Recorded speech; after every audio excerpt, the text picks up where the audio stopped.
بسم اللہ الرحمن الرحیم۔ السلام علیکم ورحمۃ اللہ وبرکاتہ۔ ناظرین، دفاع صحابہ سیریز میں ایک مرتبہ پھر ہم آپ کو خوش آمدید کہتے ہیں۔ آپ جانتے ہیں ہم اپنی اس سیریز کے اندر صحابہ اکرام کے مقام و مرتبے کے حوالے سے مختلف موضوعات آپ کے سامنے رکھتے ہیں اور شرعی رہنمائی ہماری فرماتے ہیں جناب فضیلت الشیخ فؤاد بھٹوی حافظہ اللہ تعالی، جن کے ہم مشکور و ممنون ہیں کہ وہ ہمارے لیے اپنا قیمتی وقت نکالتے ہیں۔ آج بھی ہم ان سے شرعی رہنمائی حاصل کریں گے۔ پچھلا جو ہمارا پروگرام تھا اس کے اندر ہم نے اہل بیت کے حقوق کے حوالے سے شیخ صاحب سے شرعی رہنمائی لی تھی۔ آج کا جو ہمارا پروگرام ہے اس کا تعلق ہے اہل بیت کا اور صحابہ اکرام کا آپس میں جو تعلق تھا، ان کی جو قرابت داریاں تھیں وہ کیا تھیں، اس حوالے سے ہم شیخ صاحب سے رہنمائی حاصل کریں گے۔ شیخ صاحب کیسے مزاج ہیں آپ کے؟ الحمدللہ، اللہ کا شکر۔ آپ کیسے ہیں؟ الحمدللہ، حیاک اللہ۔ ماشاءاللہ، بہت شکریہ کہ آپ ہمارے لیے اپنا قیمتی وقت نکالتے ہیں۔ بارک اللہ فیک۔ شیخ صاحب، خلفائے راشدین کے ساتھ اہل بیت کا اور رسول اللہ صلی اللہ علیہ وسلم کی ذات کا جو تعلق تھا قرابت داریوں کے حوالے سے، یا اسی طرح اور جو ان کے آپس میں تعلقات تھے، ان کے بارے میں آپ بتا دیجئے کہ کس طرح کے ان کے تعلقات تھے۔ جی بہت شکریہ۔ الحمدللہ والصلاۃ والسلام علی رسول اللہ وعلی آلہ وصحبہ ومن والا، اما بعد۔ رسول اللہ صلی اللہ علیہ وسلم اور آپ کی جو آل ہیں ان کا خلفائے راشدین ابو بکر رضی اللہ تعالیٰ عنہ، امیر المومنین عمر بن الخطاب اور عثمان بن عفان رضی اللہ تعالیٰ عنہم اجمعین، ان کے ساتھ بہت گہرا تعلق ہے اور بہت ساری قرابت داریاں ہیں۔ اور یقیناً اگر آپ کسی شخص کی یا کسی دو لوگوں کی آپس میں اگر آپ محبت اور تعلق کو دیکھنا چاہتے ہیں تو رشتہ داریوں سے ہی یہ چیزیں جو ہے وہ واضح ہو جاتی ہیں کہ ان کے آپس میں جو رشتے ہوئے ہیں اور جو انہوں نے ایک دوسرے کے ساتھ جو تعلقات قائم کیے ہیں وہ کس اعتبار سے ہیں۔ کوئی آدمی اپنے دشمن کی بیٹی یا اپنے دشمن کی بہن یا جو ہے وہ اپنے دشمن کی کسی عزیزہ کے ساتھ جو ہے وہ نکاح نہیں کرتا، اور نہ ہی اپنی کسی عزیزہ کا، اپنی بیٹی یا بہن کا نکاح کسی دشمن کے ساتھ کرتا ہے۔ تو نبی کریم صلی اللہ علیہ وسلم کی جو خلفائے راشدین کے ساتھ، خصوصاً ابو بکر، عمر اور عثمان رضی اللہ تعالیٰ عنہم اجمعین، ان کے ساتھ جو ایک محبت تھی اور ان کے ساتھ جو ایک تعلق تھا، وہ آپ صلی اللہ علیہ وسلم کا جو ہے وہ رشتہ دینے اور لینے سے بھی واضح ہوتا ہے کہ نبی کریم علیہ السلام نے سیدنا ابو بکر صدیق رضی اللہ تعالیٰ عنہ کے گھر سے جو ہے وہ رشتہ لیا ہے، سیدہ عائشہ رضی اللہ تعالیٰ عنہ کا، اور اسی طرح حضرت عمر بن خطاب رضی اللہ تعالیٰ عنہ سے بھی رشتہ لیا ہے، ان کی بیٹی حفصہ رضی اللہ تعالیٰ عنہ کا۔ اور یہ اس بات کی دلیل ہے کہ ان سے ان کو محبت تھی۔ کوئی اپنے دشمن کی بیٹی کو تو اپنے گھر میں نہیں رکھتا۔ اور اسی طرح اللہ کے نبی علیہ السلام نے اگر یہاں رشتے لینے کا تعلق اللہ کے نبی علیہ السلام کا ان کے ساتھ ہوا ہے سسرالی رشتے کا، تو دوسری طرف داماد بھی بنایا ہے اللہ کے نبی علیہ السلام نے سیدنا عثمان بن عفان رضی اللہ تعالیٰ عنہ کو، کہ آپ نے یکے بعد دیگرے اپنی دو بیٹیوں کا نکاح سیدنا عثمان بن عفان رضی اللہ تعالیٰ عنہ کے ساتھ کیا ہے۔ تو اگر علی بن ابی طالب رضی اللہ تعالیٰ عنہ کا مقام جو ہے وہ دیگر صحابہ کرام کے مقابلے میں نبی کریم علیہ السلام کی بیٹی سیدہ فاطمہ رضی اللہ تعالیٰ عنہ کے ساتھ نکاح کرنے کی وجہ سے اتنا بلند ہوا ہے، یا کچھ لوگ جیسے سمجھتے ہیں کہ شاید اس وجہ سے بھی ان کا بہت زیادہ مقام ہے۔ یقیناً اللہ کے نبی علیہ السلام کی بیٹی کے ساتھ کسی صحابی کا نکاح ہو جانا یہ شرف کی بات ہے، بہت بڑے شرف کی بات اور ہے، بہت بڑی عزت کی بات ہے۔ ہم بھی اس کے انکار کرنے والے نہیں ہیں، لیکن ہم کہتے ہیں کہ اگر اس وجہ سے سیدنا علی بن ابی طالب رضی اللہ تعالیٰ عنہ کو مقام دیا جاتا ہے تو دوسری طرف سیدنا عثمان بن عفان رضی اللہ تعالیٰ عنہ، ان کو بھی یہ مقام ملنا چاہیے اور ان کا بھی احترام اسی طرح ہونا چاہیے۔ ویسے تو عمومی تمام صحابہ کرام کا احترام ہونا چاہیے، ہمارے دل کے اندر ان سے محبت اور تعلق نبی کریم علیہ السلام کی وجہ سے ہماری جو ہے وہ محبت ہے اور ہمارا تعلق ہے۔ لیکن یہ اللہ کے نبی علیہ السلام کے دور داماد ہیں۔ سیدنا عثمان بن عفان رضی اللہ تعالیٰ عنہ کے نکاح میں نبی کریم علیہ السلام کی یکے بعد دیگرے دو بیٹیاں آئی ہیں، اور اس وجہ سے امام اجوری رحمہ اللہ تعالیٰ نے یہ بات نقل کی ہے کہ سیدنا عثمان بن عفان رضی اللہ تعالیٰ عنہ کو ذو النورین کہا جاتا ہے، یعنی نبی کریم علیہ السلام کی دو بیٹیاں چونکہ ان کے نکاح میں یکے بعد دیگرے آئی ہیں تو اس وجہ سے ان کو ذو النورین کہا جاتا ہے۔ اسی طرح اگر یہاں نبی کریم علیہ السلام کا خلفائے راشدین کے ساتھ اس اعتبار سے تعلق ہے کہ آپ نے دو صحابہ سے، ابو بکر و عمر سے، ان کی بیٹیوں کا رشتہ لیا ہے، اور ایک صحابی عثمان بن عفان کو اپنی دو بیٹیوں کا رشتہ دے کر جب دوسری بیٹی کی وفات ہوئی تو آپ نے فرمایا کہ اگر محمد کریم کی 100 بیٹیاں بھی ہوتی تو میں عثمان کے نکاح میں ان کو دے دیتا۔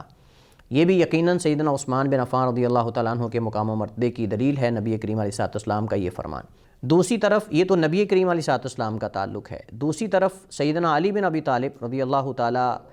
عنہ کا اور خلفائے راشدین کا جو آپس میں تعلق ہے، وہ اگر آپ اس کا اندازہ لگانا چاہیں اس چیز کا، تو آپ اس بات سے لگا سکتے ہیں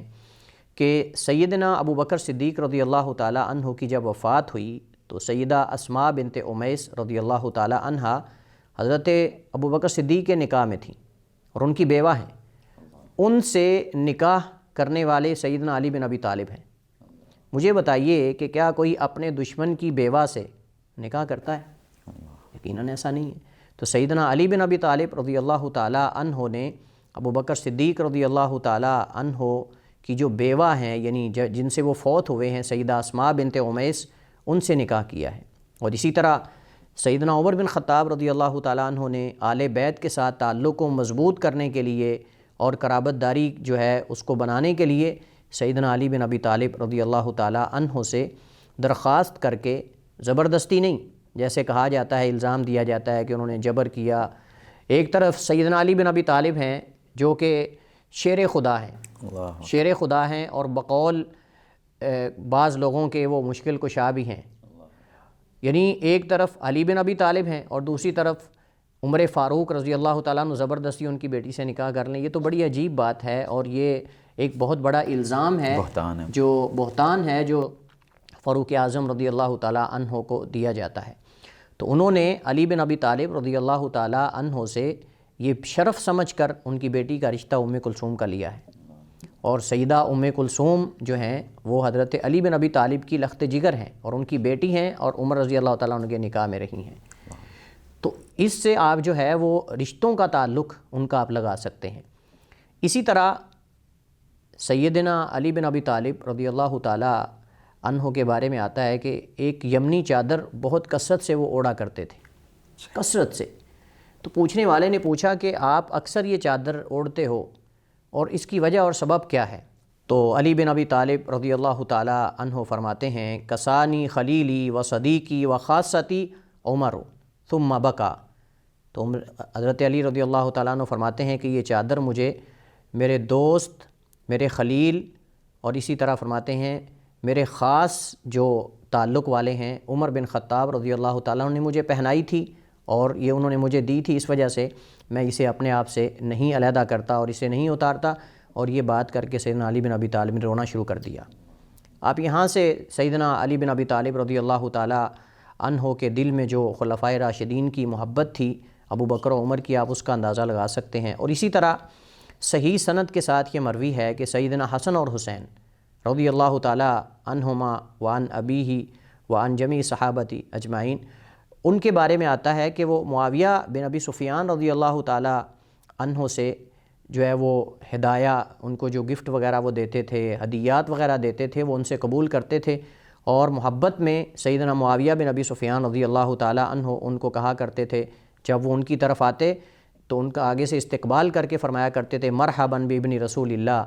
نبی کریم علیہ الصلوۃ والسلام کے بیٹوں کو مرحبا، اہلا وسہلا، یہ باقاعدہ ان کا پرجوش طریقے سے استقبال کیا کرتے تھے۔ اسی طرح نبی کریم علیہ الصلوۃ والسلام کی آل کے ساتھ جو ابو بکر صدیق رضی اللہ تعالیٰ عنہ کا تعلق ہے، اس کو آپ اس بات سے بھی جان سکتے ہیں، ہم نے گزشتہ پروگرامز کے اندر یہ بات ذکر کی تھی کہ سیدنا ابو بکر صدیق رضی اللہ تعالیٰ عنہ علی بن ابی طالب رضی اللہ تعالیٰ عنہ کو مخاطب کر کے فرمایا کرتے تھے، والذی نفسی بیدی لقرابۃ رسول اللہ صلی اللہ علیہ وسلم احب الی من اصیل من قرابتی، کہ مجھے نبی کریم علیہ الصلوۃ والسلام کی قرابت داری اور آپ کی جو رشتے آپ کے ہیں ان کو ملانا، ان کے ساتھ اس نے سلوک کرنا، یہ مجھے زیادہ محبوب ہے اپنی صلہ رحمی اور اپنے رشتوں کو جو ہے وہ ملانے سے۔ اور اسی طرح نبی کریم علیہ الصلوۃ والسلام نے صدیق اکبر رضی اللہ تعالیٰ عنہ کے بارے میں یہ فرمایا تھا کہ ما نفعنی مال قط ما نفعنی مال ابی بکر، کہ مجھے کسی کے مال نے اتنا فائدہ نہیں دیا جتنا مجھے صدیق اکبر ابو بکر صدیق رضی اللہ تعالیٰ عنہ کے مال نے جو ہے وہ نفع دیا۔ جب ابو بکر صدیق رضی اللہ تعالیٰ عنہ نے یہ الفاظ اللہ کے نبی کی زبان مبارک سے سنے تو رونا شروع کر دیا اور فرمانے لگے، حل انا و مالی الا لک یا رسول اللہ، اللہ کے رسول میں اور میرا مال تو ہیں ہی آپ کے لیے، ہم تو ہیں ہی آپ کے لیے اللہ کے رسول صلی اللہ علیہ وسلم، اور ساتھ ہی صدیق رضی اللہ تعالیٰ عنہ نے رونا شروع کر دیا۔ اسی طرح اگر آپ حضرت عمر رضی اللہ تعالیٰ عنہ کا اہل بیت کے ساتھ اگر آپ تعلق جاننا چاہتے ہیں تو جب حضرت عمر فاروق رضی اللہ تعالیٰ عنہ خلیفہ بنے تو انہوں نے وظیفے مقرر کرنے کا سوچا کہ صحابہ کرام کے وظائف مقرر کیے جائیں، اس طرح نبی علیہ السلام کی جو ازواج مطہرات ہیں ان کے وظائف مقرر کیے جائیں۔ انہوں نے سب سے پہلے اہل بیت سے جو ہے وہ وظائف مقرر کرنے کا کام شروع کیا ہے، اور سب سے پہلے علی بن ابی طالب رضی اللہ تعالیٰ عنہ، اور اس کے بعد حضرت عباس، عبداللہ ابن عباس، اور اس کے بعد حسن و حسین کے، بلکہ یہ بات صحیح سند کے ساتھ موجود ہے اور جو ہے وہ تاریخ و سیرت کی کتابوں میں بھی موجود ہے کہ سیدنا عمر بن خطاب رضی اللہ تعالیٰ عنہ نے حسن و حسین کا جو اس وقت وظیفہ مقرر کیا تھا وہ 5000 دینار تھے۔ 5000 دینار سیدنا عمر بن خطاب رضی اللہ تعالیٰ عنہ نے آل بیت میں سے صرف حسن و حسین کا وظیفہ مقرر کیا ہے۔ اور میں یہ پہلے بتا چکا ہوں کہ انہوں نے وظائف مقرر کرنے کا کام جب شروع کیا تو آغاز آل بیت سے کیا ہے، اور آل بیت میں سے بھی حسن و حسین اور اللہ کے نبی علیہ السلام کے جو عبداللہ ابن عباس اور آپ کے چچا عباس ہیں، اور اس کے بعد حسن و حسین ہیں، ان سے کیا ہے۔ اس بات سے اندازہ لگایا جا سکتا ہے کہ آل بیت کے ساتھ خلفائے راشدین کے جو ہے وہ کس قدر گہرے تعلق تھے، اور اگر ہم اس تعلق کو اور زیادہ واضح انداز میں اگر سمجھنا چاہتے ہیں تو قرآن کریم کی آیت عمومی طور پہ اس بات پہ دلالت کرتی ہے۔ قرآن کریم کے اندر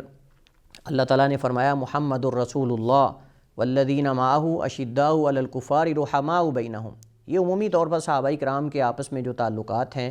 اس چیز پہ دلالت کرتی ہے کہ وہ آپس میں اللہ تعالیٰ نے خود گواہی دی ہے۔ اگر ان کے اجتہادی اختلاف یا رائے میں اختلاف ہونے کی وجہ سے یا غلط فہمی کی بنیاد پر اگر ان میں کچھ اختلافات ہوئے ہیں تو وہ اس بات کی دلیل نہیں ہے کہ وہ ایک دوسرے کے بارے میں دل میں نفرت رکھتے تھے یا حسد اور بغض ان کا ایک دوسرے کے بارے میں تھا۔ تو وہ جو اختلافات تھے اگر وہ نہ ہوتے تو ہمارے سامنے مسائل کیسے بیان ہوتے؟ یعنی جو مسائل ہیں اللہ تبارک و تعالیٰ کا ایک نظام ہے، اب تقدیر کے جو معاملات ہیں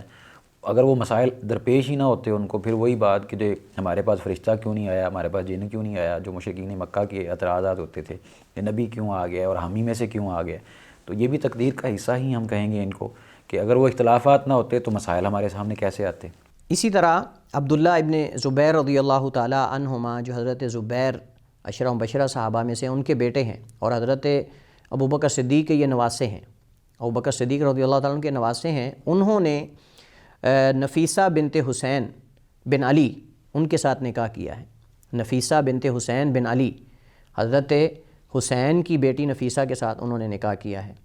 تو ان چیزوں سے ہمیں یہ ہمارے لیے واضح ہوتا ہے کہ ان کے آپس میں بہت گہرے تعلقات تھے، صرف محبت نہیں تھی بلکہ ساتھ رشتہ داریاں بھی تھیں آپس کے اندر، جس سے پتہ چلتا ہے کہ جو آج دور حاضر میں لوگوں کو من گھڑت قسم کی روایات اور جو ہے وہ ان کے درمیان من گھڑت قسم کے تاریخی واقعات جو ہیں ان کو ذکر کر کے ان کے درمیان ایک عجیب و غریب قسم کا جو ہے وہ ایک ماحول پیدا کرنے کی یا اس کو بیان کرنے کی جو ہے وہ کوشش کی جاتی ہے کہ شاید ان کے آپس میں بہت بڑی دشمنی تھی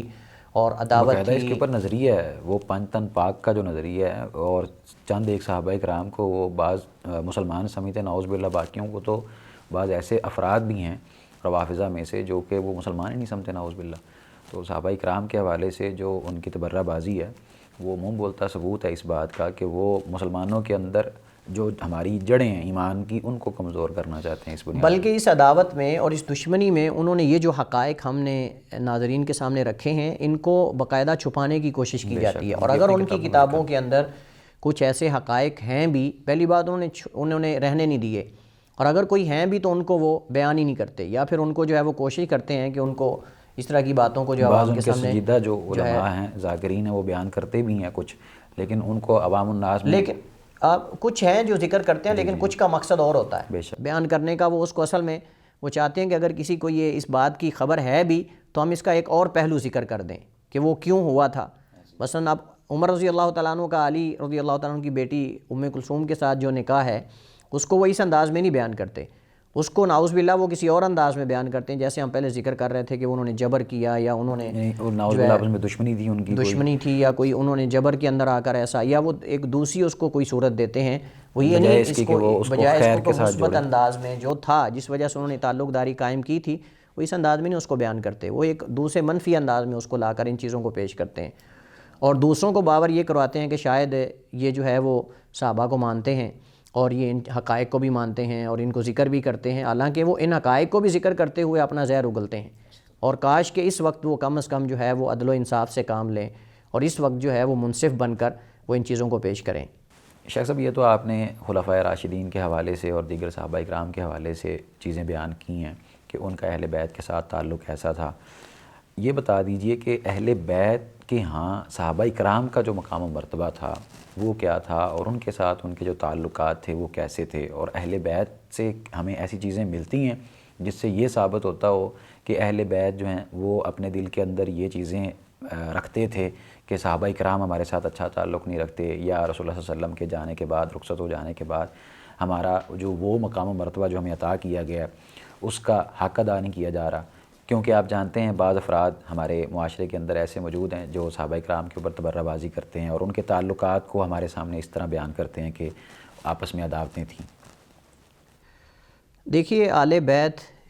کے جو نظریات ہیں صحابہ اکرام کے بارے میں، خلفائے راشدین کے بارے میں، وہ واضح ہیں۔ ہم گزشتہ ہمارے کئی پروگرامز کے اندر یہ بات ذکر کر چکے ہیں کہ علی بن ابی طالب رضی اللہ تعالیٰ عنہ یہ کہا کرتے تھے کہ میں اللہ کے نبی کی زبان سے اکثر سنا کرتا تھا کہ آپ فرماتے تھے کہ میں اور ابو بکر و عمر داخل ہوئے، میں ابو بکر و عمر خارج ہوئے، میں ابو بکر و عمر گئے، اور کوفہ کی جامع مسجد جو ہے اس کے منبر پر کھڑے ہو کر سیدنا علی بن ابی طالب رضی اللہ تعالیٰ عنہ نے یہ خطبے کے اندر یہ ارشاد فرمایا تھا اور کہا تھا۔ ان کو جب پتہ چلا کہ کچھ لوگ جو ہیں وہ شیخین کو، یعنی خلفائے راشدین میں سے شیخین ابو بکر و عمر کو برا بھلا کہتے ہیں، تو انہوں نے کہا کہ اگر میں نے پہلے یہ تنبیہ کی ہوتی کہ یہ ان کو گالی دینا اور یہ چیزیں جو ہے وہ ان کو برا بھلا کہنا یہ اس کی سزا ہوگی، تو میں ان لوگوں کو پکڑ کر سزا دیتا جن لوگوں نے ابو بکر و عمر کو برا بھلا کہا ہے۔ اور انہوں نے کہا کہ آج کے بعد اگر میں نے کسی کو ابو بکر و عمر کو برا بھلا کہتے ہوئے سن لیا یا کو پکڑا گیا تو اس کو میں کوڑے ماروں گا اور سزا دوں گا۔ اور پھر فرمایا کہ اگر نبی کریم علیہ السلام کے بعد امت میں کوئی افضل ترین لوگ ہیں تو ابو بکر و عمر ہیں۔ یہ سیدنا علی بن ابی طالب رضی اللہ تعالیٰ عنہ کی زبان سے ہے۔ اور اسی طرح ہم نے ابھی تھوڑی دیر پہلے یہ ذکر کیا کہ علی بن ابی طالب کے دل کے اندر عمر کی محبت تھی تو اپنی بیٹی کا رشتہ ان کو دیا ہے، اور اسی طرح علی بن ابی طالب رضی اللہ تعالیٰ عنہ کے دل میں ابو بکر صدیق کی محبت تھی تو ان کی بیوہ کے ساتھ جو ہے وہ نکاح کیا ہے۔ اور اسی طرح اگر آپ اس چیز کو جاننا چاہتے ہیں تو سیدنا علی بن حسین بن علی زین العابدین رحمہ اللہ تعالیٰ، ان کا واقعہ جو ہے وہ مختلف کتابوں میں جیسے کہ سنن دارقطنی ہے، اور اس طرح حافظ ابن عساکر رحمہ اللہ تعالیٰ نے صحیح سند کے ساتھ جو ہے وہ اس کو نقل کیا ہے اور بیان کیا ہے۔ اس میں یہ ہے کہ کچھ لوگ عراق میں سے، اہل عراق میں سے امام زین العابدین علی بن حسین کے پاس آئے اور آ کر ان کے پاس سیدنا ابو بکر و عمر شیخین کو برا بھلا کہا، ان کے بارے میں کوئی ایسی کلام کہی یا ایسی بات کی جو ان کی شان نہیں تھی۔ تو سیدنا زین العابدین جو ہیں وہ غصے میں آ گئے، اور غصے میں آ کر ان کو کہا الا تخبرونی، کیا تم مجھے بتاؤ گے، انتم المہاجرون الاولون، کیا تم پہلے سب سے ہجرت کرنے والوں میں سے ہو یا تم انصار میں سے ہو؟ انہوں نے کہا نہ تو ہم مہاجرین میں سے ہیں نہ ہم انصار میں سے ہیں۔ انہوں نے کہا تم نے خود اپنی زبان سے اس بات کا اقرار کر لیا ہے کہ نہ تم مہاجرین میں سے ہو نہ تم انصار میں سے ہو، چلیں اگر مہاجرین میں سے ہوتے تو ہم کہہ دیتے کہ ٹھیک ہے، آپس میں صحابہ اکرام کے کچھ جو ہے وہ آراء کی وجہ سے یا اجتہاد کی وجہ سے اختلافات ہوئے ہیں، تو شاید تم اس وجہ سے ان کے بارے میں کچھ ایسے الفاظ کہہ رہے ہو، تو نہ تم مہاجرین میں سے ہو اور نہ تم انصار میں سے ہو، تو پھر تم یہ بات کیوں کر رہے ہو؟ اچھا تم ان دونوں میں سے بھی نہیں ہو اور تم ان تیسرے گروہ والوں میں سے بھی نہیں ہو کہ جن کے بارے میں اللہ تعالیٰ نے قرآن کریم میں فرمایا ہے والذین جاؤوا من بعدہم یقولون ربنا اغفر لنا ولاخواننا الذین سبقونا بالایمان، جن لوگوں کے بارے میں اللہ تعالیٰ نے کہا ہے کہ دو گروہ اللہ نے ذکر کیے مہاجرین اور انصار کا، اور ان کے بعد اللہ تعالیٰ نے فرمایا والذین جاؤوا من بعدہم یقولون ربنا اغفر لنا ولاخواننا الذین سبقونا بالایمان، کہ جو ان کے بعد آئے ہیں وہ یہ کہتے ہیں کہ اے ہمارے رب ہمیں معاف کر دے اور ان لوگوں کو جو ہم سے سبقت لے گئے اسلام اور ایمان کے اندر، تو تمہارا ان لوگوں کے اندر بھی شمار نہیں ہوتا۔ اور جناب زین العابدین جو ہے ان پر ناراض ہو کر، سخت غصے ہو کر ان کو وہاں سے نکال دیا۔ اللہ۔ اب یہاں سے اندازہ لگا سکتے ہیں کہ خلفائے راشدین کے بارے میں، خصوصاً شیخین کے بارے میں، آل بیت میں سے کوئی بھی جو ہے وہ اس چیز کو پسند نہیں کرتا تھا۔ یعنی یہ بھی ہم کہہ سکتے ہیں کہ یہ فتنہ تب سے ہے، یہ آج بالکل، نہیں ہے۔ یہ اہل عراق سے ہی فتنہ شروع ہوا ہے اللہ۔ اور یہ اہل کوفہ سے فتنہ شروع ہوا ہے، اور یہ یہ جو آج لوگ وہ موجود ہیں نا برا بلا کہنے والے آل بیت میں سے، یہ اصل میں ان کی اصل وہاں سے ہی ہے۔ اگر ان کو دیکھا جائے نا، اگر نسل کے اعتبار سے وہاں سے نہیں ہے تو فکر ان کے اندر وہاں سے منتقل ہوئی ہے۔ آپ دیکھیں اپنا ایمان سمجھتے ہیں ان چیزوں کو، بالکل، اور اس کو عبادت سمجھتے ہیں وہ۔ اور دوسری بات یہ ہے کہ اگر غور کیا جائے تو حقیقت میں یہی لوگ آل بیت کے دشمن ہیں، اور اصل میں اپنے آپ سے اس ملبے کو یا اس الزام کو ہٹانے کے لیے انہوں نے ڈال دیا سارا جو ہے وہ دوسرے فریق پر، ساری ہر چیز جو ہے دوسرے فریق پر ڈال دی، خود اس سے بری ہو گئے وہ۔ یہ بالکل بات ایسے ہی ہے کہ یہ اس دور سے فتنہ جو ہے وہ چلتا آ رہا ہے۔ اسی طرح سیدنا حسن بن علی بن ابی طالب رضی اللہ تعالی عنہما، نبی کریم علیہ الصلوۃ والسلام کے جو بڑے نواسے ہیں، انہوں نے حضرت عبد الرحمن بن ابی بکر کی بیٹی کے ساتھ نکاح کیا ہے۔ حضرت عبد الرحمن بن ابی بکر یعنی ابو بکر صدیق رضی اللہ عنہ کے بیٹے جو عبد الرحمن ہیں وہ بھی صحابی ہیں، صحابی ابن صحابی ہیں، ان کی بیٹی کے ساتھ انہوں نے نکاح کیا ہے۔ اور اسی طرح متعدد اور رشتے جو ہیں وہ ہمیں ملتے ہیں کہ جن کے اندر آل بیت کے صحابہ کرام، بلکہ سیدنا عثمان بن عفان رضی اللہ تعالیٰ عنہ، عمر فاروق رضی اللہ تعالیٰ عنہ اور ابو بکر صدیق رضی اللہ عنہ کے دور خلافت کے اندر جو قاضی رہے ہیں وہ کون ہیں؟ سیدنا علی بن ابی طالب ہیں۔ سیدنا عثمان بن عفان رضی اللہ تعالیٰ عنہ کے دور خلافت کے اندر جو فیصلے کرتے تھے اور حدود کا نفاذ کرواتے تھے وہ سیدنا علی بن ابی طالب ہیں، اور واضح احادیث کے اندر موجود ہیں۔ اور صرف احادیث کے اندر موجود نہیں ہیں بلکہ دیگر جو کتابیں ہیں دیگر گروہوں کی، ان کے اندر بھی یہ بات واضح طور پر موجود ہے کہ خلفائے راشدین کے زمانے کے اندر اگر کوئی قاضی تھے تو وہ سیدنا علی بن ابی طالب رضی اللہ تعالیٰ عنہ تھے۔ مجھے بتائیں کہ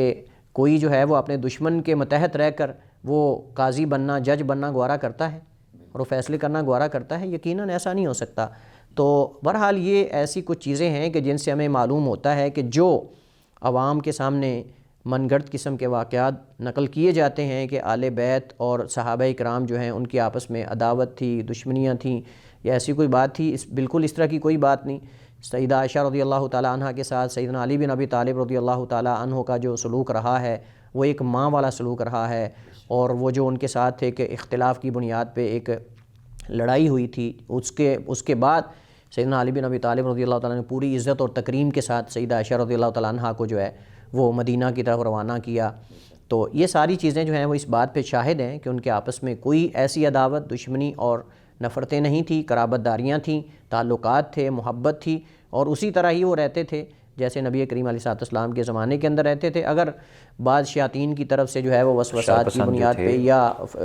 غلط فہمی کی بنیاد پہ، آراء کے اختلاف کی وجہ سے اگر کوئی اختلاف ہوا بھی ہے تو ان کے جو نیکیوں کے سمندر ہیں اس کے مقابلے میں یہ چند جو ان سے جو ہے وہ اجتہادی غلطیاں ہوئی ہیں وہ کچھ بھی نہیں ہیں۔ بے شک شیخ صاحب، یہ تو آپ نے ان کے تعلقات بیان کر دی ہیں، یہ بھی ہمیں ملتا ہے کیا